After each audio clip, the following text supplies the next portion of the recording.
Assalamualaikum warahmatullahi wabarakatuh. Perkenalkan, nama saya Fadila Trisna, NIM A1C31906. Di sini saya akan menjelaskan tentang the evolution of galaxies atau evolusi galaksi. Sebelum saya membahas tentang evolusi galaksi, di sini saya akan menjelaskan tentang apa itu galaksi. Galaksi adalah sebuah sistem masif yang terikat gaya gravitasi yang terdiri atas bintang dengan segala bentuk manifestasinya, antara lain bintang neutron dan lubang hitam, gas dan debu medium antar bintang, dan materi gelap komponen yang penting namun belum begitu dimengerti.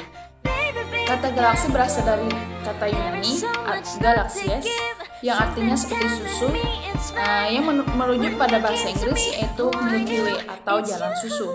Galaksi yang ada berkisar dari galaksi Katai dengan hanya 10 juta atau 10⁷ bintang hingga galaksi raksasa dengan 100 triliun bintang, yang semuanya mengorbit pada pusat massa galaksi masing-masing.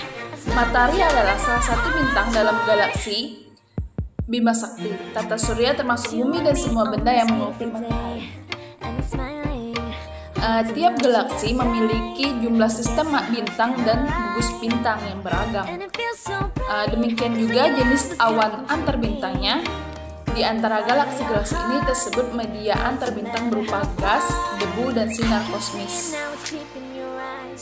Lubang hitam supermasif terdapat di pusat sebagian besar galaksi. Diperkirakan lubang hitam supermasif inilah penyebab utama inti galaksi aktif yang ditemukan pada sebagian galaksi. Galaksi Bima Sakti diketahui memiliki setidaknya satu lubang hitam supermasif. Selanjutnya, studi tentang pembentukan dan evolusi galaksi berusaha untuk menjawab pertanyaan tentang bagaimana galaksi terbentuk dan jalur evolusi yang ditemukan sepanjang sejarah alam semesta.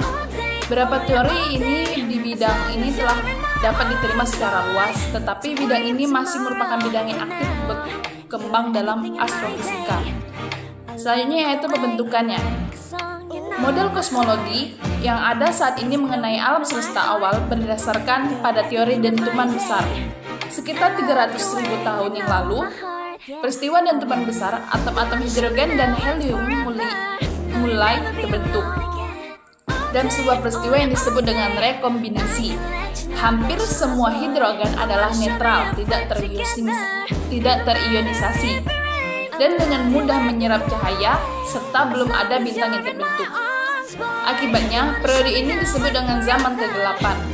Dan dari fluktuasi kepadatan atau ketidakseragaman anisotropi dalam materi purba, inilah struktur yang lebih besar mulai muncul.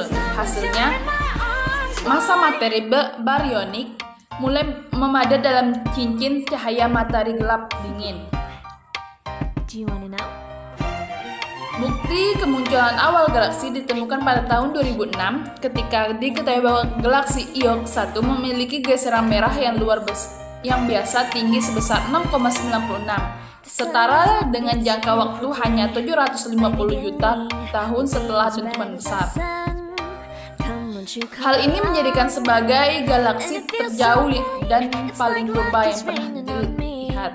Meskipun beberapa ilmuwan mengklaim objek lainnya, misalnya galaksi Abell 1835, IR 1916 yang memiliki geseran merah lebih tinggi, dan karena itu sudah ada pada tahap yang lebih awal dan evolusi semesta. Evolusi galaksi. Dalam masa 1 miliar tahun pembentukan galaksi, struktur-struktur inti mulai muncul, gugus-gugus bola, lubang hitam supermasif pusat, dan sebuah tonjolan galaksi yang terdiri dari bintang putih sebuah yang miskin logam sudah terbentuk. Terciptanya sebuah lubang hitam supermasif tampaknya memainkan peranan penting dalam mengatur pertumbuhan galaksi secara aktif dengan membatasi jumlah materi tambahan yang ditambahkan. Sepanjang episode awal ini, galaksi mengalami lonjakan besar pembentukan bintang. Selama 2 miliar tahun berikutnya, akumulasi materi mengendap menjadi piring galaksi.